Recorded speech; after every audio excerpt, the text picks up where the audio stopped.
बिस्मिल्लाहिर्रहमानिर्रहीम। अस्सलामुअलैकुम। कैसे हैं आप सब? उम्मीद करता हूँ सब खैरियत से होंगे। अल्लाह पाक आप सबको अपने हिफ़्ज़-ओ-अमान में रखे, सलामत रखे, आमीन। जनाब, आज की डेट है 21 नवंबर, डे है Sunday. As per routine market का डेली व्यू अपना आपके साथ शेयर करने वाला हूँ, जो कि होगा 22 नवंबर मंडे के लिए। जनाब, सर्दियों की वजह से थोड़ा सा गला ख़राब है, तो थोड़ी सी साउंड के अंदर प्रॉब्लम हो तो इसको इग्नोर कीजिएगा ना। शुरुआत करते हैं मार्केट की समरी के साथ। इंडेक्स ने जो आज अपनी क्लोजिंग एडजस्ट की है लास्ट फ्राइडे को, वो की ना 46,489 के ऊपर। इंडेक्स ने जो पॉइंट्स गेन किए हैं जनाब, 378.91 पॉइंट गेन किए हैं, जो कि बनता है 0.82%। अच्छा जनाब, इंडेक्स के अंदर जो वॉल्यूम जनरेट हुए हैं 128.24 मिलियंस के वॉल्यूम जनरेट हुए हैं, जो कि हायर रहे हैं। तकरीबन 5 डेज़ के हायर वॉल्यूम जनरेट हुए हैं लास्ट फ्राइडे को। इंडेक्स ने जो अपनी ओपनिंग दी थी जनाब, वो 46,014 के पास से दी थी। इंडेक्स ने जो अपना हाई पोस्ट किया 46,601 का किया है। उसके बाद जनाब इंडेक्स ने अपना जो लो पोस्ट किया है 46,000 का किया है। थ्रू आउट द डे जो इंडेक्स की पोजीशन रही फ्राइडे को पॉजिटिव रही। कंपनीज़ की बात करें तो जनाब 64 कंपनीज़ अप रही हैं, डाउन 25 रही हैं, अनचेंज 11 कंपनीज़ रही हैं। टॉप पॉइंट कंट्रीब्यूटर्स की बात करें तो जनाब एडवांसर के अंदर पे नंबर 1 पे आता है एंग्रो, जिसने 62.08 पॉइंट इंडेक्स के अंदर ऐड किए हैं। सेकंड नंबर पे एमसीबी है जनाब, जिसने 36.94 पॉइंट ऐड किए हैं। थर्ड नंबर पे लकी सीमेंट है जनाब, जिसने 38.83 पॉइंट ऐड किए हैं। फोर्थ नंबर पे पीपीएल है जनाब, जिसने 37.26 पॉइंट ऐड किए हैं। फिफ्थ नंबर पे एचबीएल है जनाब, जिसने 36.91 पॉइंट इंडेक्स के अंदर ऐड किए हैं। अच्छा, डिक्लेनर की बात करें तो नंबर 1 पे फ्राइडे को टीआरजी पाकिस्तान रहा है, जिसने -95.88 पॉइंट डिक्लाइन किए हैं। सेकंड नंबर पे सिस्टम रहा है, जिसने -20.22 पॉइंट डिक्लाइन किए हैं। थर्ड नंबर पे हुप पावर रहा है, जिसने -20.01 पॉइंट डिक्लाइन किए हैं। फोर्थ नंबर पे एचएमबी रहा है, जिसने -7.87 पॉइंट डिक्लाइन किए हैं। फिफ्थ नंबर पे पीएसएस रहा है जनाब, जिसने -4.65 पॉइंट डिक्लाइन किए हैं। वॉल्यूम लीडर स्टॉक्स को चेक कर लेते हैं कि फ्राइडे को कौन कौन से स्टॉक वॉल्यूम लीडर रहे। नंबर 1 पे रहा है डबल जीएल, जिसने 33 रुपीज़ 68 पैसा के ऊपर अपनी क्लोजिंग एडजस्ट किए, पॉजिटिव रहा है 1.38%। सेकंड नंबर पे रहा है सर्विस फैब्रिक, जिसने 12 रुपीज़ 93 पैसा के ऊपर अपनी क्लोजिंग एडजस्ट की है, पॉजिटिव रहा है 0.47%। थर्ड नंबर पर रहा है जनाब एफ जिसने 11 रुपीज़ 23 पैसा के ऊपर अपनी क्लोजिंग एडजस्ट की है, पॉजिटिव रहा है 9.78%। फोर्थ नंबर पर रहा है जनाब फौजी फूड का राइट शेयर, 1 रुपीज़ 86 पैसा के ऊपर अपनी क्लोजिंग एडजस्ट की है, पॉजिटिव रहा है 20%। फिफ्थ नंबर पर रहा है जनाब WTL, जिसने 2 रुपीज़ 28 पैसा के ऊपर अपनी क्लोजिंग एडजस्ट की है, निगेटिव रहा है 1.72%। जनाब 19 नवंबर को जो फाइनेंशियल रिजल्ट अनाउंस हुए हैं, नंबर 1 पे हमारे पास जो कंपनी है वो AGTL है, जिसकी EPS आई है जनाब 14 रुपीज़ 40 पैसा। डिविडेंड वगैरह नील है, और यही जस्ट वन कंपनीज का रिजल्ट अनाउंस हुआ है, कोई अदर कंपनीज नज़र नहीं आ रही है। अच्छा जनाब, 19 नवंबर की इनसाइडर ट्रांजेक्शन को चेक कर लेते हैं। नंबर 1 पे हमारे पास जो कंपनी है वो AVN है, और 500 की ट्रांजेक्शन हुई है 19 नवंबर को, माइनर ट्रांजेक्शन है, इग्नोर करते हैं। सेकंड नंबर पे जनाब CM है, इसका ट्रेंड भी बाइंग के ऊपर है जनाब, और 19 नवंबर को इसके अंदर बाइंग हुई है जनाब 6156 शेयर की, 52 रुपीज़ 50 पैसा की प्राइस के ऊपर। थर्ड नंबर पर हमारे पास जो कंपनी है वो F फर्टिलाइज़र है, इसका ट्रेंड बाइंग के ऊपर है जनाब। 19 को इसके अंदर नवंबर के अंदर बाइंग हुई है। क्या हुआ देख लेते हैं। बाइंग हुई है जनाब, काफ़ी अच्छी खासी बाइंग हुई है, 65,04,000 शेयर्स की बाइंग हुई है 33 रुपीज़ 33 पैसा के ऊपर।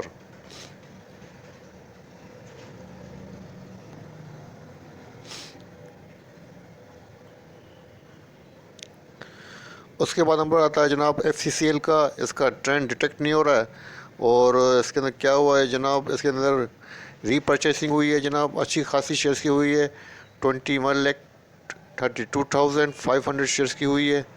और इसके बाद नंबर आता है जनाब FEOM का नंबर आता है, इसका ट्रेंड बाइंग के ऊपर है। देखते हैं क्या ट्रांजेक्शन हुई है इसके अंदर जनाब। बाइंग हुई है 20,500 शेयर्स की बाइंग हुई है, जिस प्राइस पे हुई है 3 रुपीज़ 31 पैसा के ऊपर। इसका ट्रेंड भी बाइंग के ऊपर है। इसके बाद देखते हैं जनाब नंबर आता है FHM का, तो उसका ट्रेंड भी बाइंग के ऊपर है। अब देखते हैं कि इसके अंदर क्या ट्रांजेक्शन हुई है, बाइंग हुई है, सेलिंग हुई है। बाइंग हुई है जनाब 40,500 शेयर्स की इसके अंदर बाइंग हुई है। उसके बाद नंबर आता है जनाब यहाँ पर INIL का, इसका ट्रेंड सेलिंग के ऊपर है। 19 को उसके अंदर ट्रांजेक्शन हुई है, देखते हैं क्या हुआ है, मेजर हुई है, माइनर हुई है। 50,000 शेयर्स की बाइंग हुई है जनाब 149 की प्राइस के ऊपर। इसके बाद नंबर आता है जनाब ISL का, इसका ट्रेंड भी बाइंग के ऊपर है और 19 को इसके अंदर ट्रांजेक्शन हुई है, देखते हैं क्या हुआ है, बाइंग हुई है जनाब तकरीबन 16,000 शेयर्स की बाइंग हुई है 74 रुपीज़ 50 पैसा के ऊपर।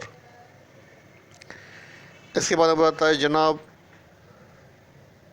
मेरिल्स का, तो यहाँ पर आप देख सकते हैं इसका जो ट्रेंड है जनाब वो सेल के ऊपर है। और 19 को क्या हुआ है, सेल हुई है जनाब 1 लाख शेयर्स की इसके अंदर सेलिंग हुई है 48 की प्राइस के ऊपर। इसके बाद नंबर आता है जनाब NCL का, तो यहाँ पर आप देख सकते हैं इसका ट्रेंड जो है बाइंग के ऊपर है। 19 को इसके अंदर ट्रांजेक्शन हुई है, बाइंग हुई है जनाब 20,000 शेयर्स की 43 की प्राइस के ऊपर।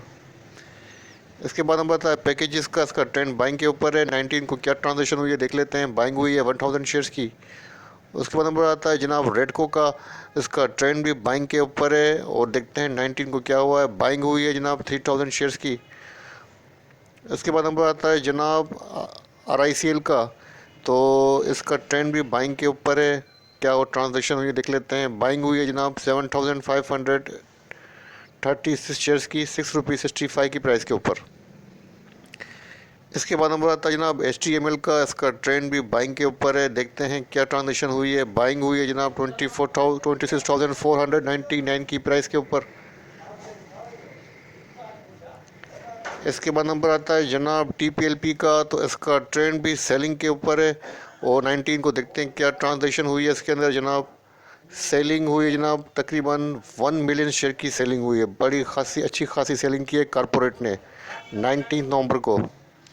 इसके बाद नंबर आता है जनाब AKGL का, तो ये 18 नवंबर की ट्रांजेक्शन है, इसको यही एंड करते हैं। जनाब आपके सामने 19 नवंबर का FIBLIPI डेटा मौजूद है। इसमें आप देख सकते हैं कि फॉरेन कारपोरेट्स और फॉरेन इंडिविजुअल की जो नेट पोजीशन है 12.14 US मिलियन की उन्होंने सेलिंग की है। सबसे ज़्यादा जिस सेक्टर के अंदर उन्होंने सेलिंग की है वो है बैंकिंग सेक्टर, 7.49 US मिलियन की उन्होंने सेलिंग की है। उसके बाद नंबर आता है जनाब फर्टिलाइजर सेक्टर का, जिसके अंदर 2.34 US मिलियन की उन्होंने सेलिंग की है। उसके बाद थर्ड नंबर है ऑयल एंड गैस का, जिसके अंदर उन्होंने 1.65 US मिलियन की उन्होंने सेलिंग की है। अगर लोकल डेटा के अंदर बात करें तो जनाब नंबर 1 पे हमारे पास आता है इंडिविजुअल्स, तो इंडिविजुअल की जो नेट पोजीशन है वो सेल के ऊपर है, ये 13.12 मिलियन की उन्होंने सेलिंग की है। सबसे ज़्यादा जिस सेक्टर के अंदर की सेलिंग नजर आ रही है वो सीमेंट सेक्टर, जिसके अंदर 1.82 मिलियन की उन्होंने सेलिंग की है। उसके बाद नंबर आता है जनाब कंपनीज़ का, तो कंपनीज़ की नेट पोजीशन बाइंग के ऊपर है, 7.80 मिलियंस की उन्होंने बाइंग की है। सबसे ज़्यादा जिस सेक्टर के अंदर उन्होंने बाइंग की है जनाब वो है 5.54 के साथ बैंकिंग सेक्टर। अच्छा, बैंकिंग कॉर्पोरेट की बात करें तो इनकी नेट पोजीशन सेल के ऊपर है, 1.22 मिलियन की सेलिंग की है। सबसे ज़्यादा जिस सेक्टर की इनकी सेलिंग नज़र आ रही है जनाब वो है 0.40 के साथ फर्टिलाइजर सेक्टर। उसके बाद नंबर आता है जनाब म्यूचुअल फंड का, तो म्यूचुअल फंड की नेट पोजीशन बाइंग के ऊपर है, 2.69 मिलियन की इन्होंने बाइंग की है जनाब। और सबसे ज़्यादा जिस सेक्टर के अंदर इनकी बाइंग नज़र आ रही है जनाब वो है 1.47 के साथ ऑयल एंड गैस। उसके बाद नंबर आता है जनाब अदर्स इंस्टीट्यूट का, तो इनकी नेट पोजीशन सेल के ऊपर है, 0.31 मिलियन की उन्होंने सेलिंग की है। उसके बाद नंबर आता है ब्रोकर्स का, ब्रोकर्स की नेट पोजीशन बाइंग के ऊपर है, 1 मिलियन की उन्होंने बाइंग की है। सबसे ज़्यादा जिस सेक्टर के अंदर इनकी बाइंग नज़र आ रही है 1.11 के साथ नज़र आ रही है बैंकिंग कॉर्पोरेट। उसके बाद नंबर आता है जनाब इंश्योरेंस कंपनीज़ का, तो इंश्योरेंस कंपनी ने अच्छी खासी बाइंग की है,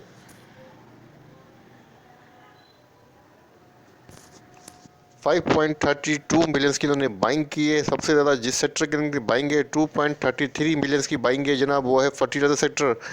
और इसके बाद जो उनकी बाइंग नज़र आ रही है अच्छी खासी 1.78 मिलियन के साथ वो आ रही है जनाब सीमेंट सेक्टर के अंदर। और थर्ड नंबर पे 1.04 मिलियन की बाइंग है जनाब बैंक के अंदर। तो जनाब ये था FIBLIPI डेटा जो आपके साथ शेयर किया है।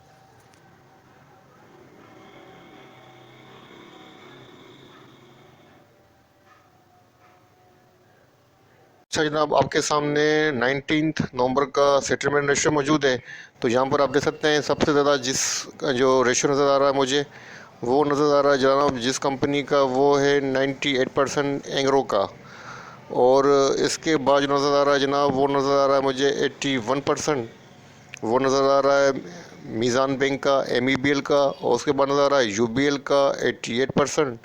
और मार्केट का जो ओवरऑल रेशियो आ रहा है जनाब, वो 66%। काफ़ी अच्छा खासा रेशियो है। मतलब मार्केट के अंदर जो सेटलमेंट रेशियो है वो बैंक को फेवर कर रहा है।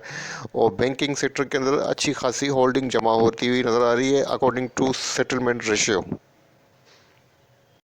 अच्छा जनाब, आपके सामने 19 नवंबर का ओपन इंटरेस्ट रेशियो मौजूद है टॉप 10 कंपनीज़ का। तो मार्केट का जो ओवरऑल रेशियो है नवंबर के कॉन्ट्रैक्ट का जनाब, वो आपके सामने है, डिक्लाइन हुआ है -2.6%। और सबसे ज़्यादा जिस कंपनी के अंदर चेंज नज़र आ रहा है मुझे, वो है जनाब -8.5% डबल जेल का जो ओपन रेशियो है, ओपन इंटरेस्ट, वो डिक्लाइन हुआ है। और साथ साथ प्राइस भी डिक्लाइन हुई है। इसका मतलब है अनसर्टेन पोजीशन शो कर रहा है नवंबर का फ्यूचर कॉन्ट्रैक्ट। उसके बाद नंबर आता है जनाब यहाँ पर दिसंबर का फ्यूचर कॉन्ट्रैक्ट। तो यहाँ पर आप देख सकते हैं 99.8% इंक्रीज़ हुआ है, प्राइस भी इंक्रीज़ हुई है, जो कि बाइंग पोजीशन को इंडिकेट कर रहा है दिसंबर का ओपन इंटरेस्ट। तो यहाँ पर देखते हैं सबसे ज़्यादा किसके अंदर चेंज नज़र आ रहा है। 162.3%, 162.3% ओपन इंटरेस्ट इंक्रीज़ हुआ है डबल जेल का। और डबल जेल की प्राइस भी जनाब आपके सामने है, डिक्लाइन हुई है। इसका मतलब है डबल जेल को जो है ओपन इंटरेस्ट दिसंबर का वो शॉर्ट पोजीशन को इंडिकेट कर रहा है। उसके बाद हम बात है जनाब बड़ा चेंज 132.8% के साथ वो बाइको के अंदर। बाइको की प्राइस फॉलो नहीं की है, इसलिए कुछ नहीं कह सकता हूँ। उसके बाद नंबर आता है जनाब 57.9% ओपन इंटरेस्ट इंक्रीज़ हुआ है TRG का। तो और TRG की प्राइस भी डिक्रीज़ हुई है। तो इसका मतलब है TRG के अंदर भी शॉर्ट पोजीशन को इंडिकेट कर रहा है दिसंबर के डेटा। ठीक है जनाब, तो ये था ओपन इंटरेस्ट रेशियो जो आपके साथ शेयर किया है टॉप 10 कंपनीज़ का। ये ओवरऑल रेशियो नहीं है। ओवरऑल रेशियो के लिए आपको PSS की साइट के ऊपर, आपको डेटा पोर्टल के अंदर मार्केट का डेली अपडेट होता है, तो आपको तमाम कंपनीज़ का ओपन इंटरेस्ट वहाँ पर मिल जाएगा। अच्छा जनाब, आपके सामने इंडेक्स का डेली चार्ट ओपन है। और यहाँ पर आप देख सकते हैं कि इंडेक्स ने अपनी क्लोजिंग एडजस्ट की है, वो 3 इंच साइड अप पैटर्न के ऊपर अपनी क्लोजिंग एडजस्ट की है। और इंडेक्स के पास जनाब अब जो रेजिस्टेंस बनती है शॉर्ट टर्म के ऊपर, डेली चार्ट के ऊपर, वो यहाँ बनती है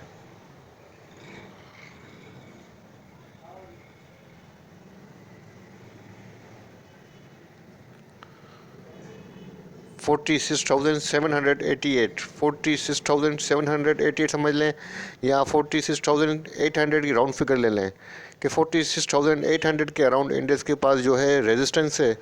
और अगर सपोर्ट की बात करें तो जनाब डेली चार्ट के ऊपर जो इंडेक्स के पास सपोर्ट बन रही है वो यहाँ बन रही है 46,082, 46,082 की जो है इंडेक्स के पास डेली चार्ट के ऊपर सपोर्ट है।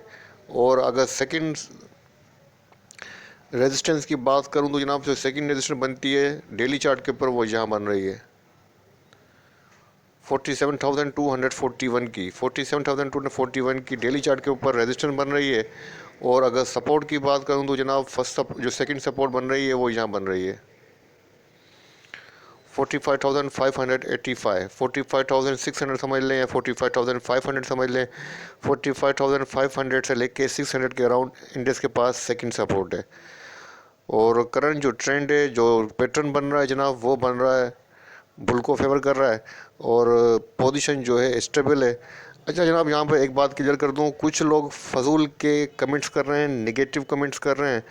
तो उन सबको ये कहना चाहता हूँ कि भाई देखें, मैंने अपने पूरे एनालिसिस के अंदर कहीं भी फंडामेंटल बात नहीं की है।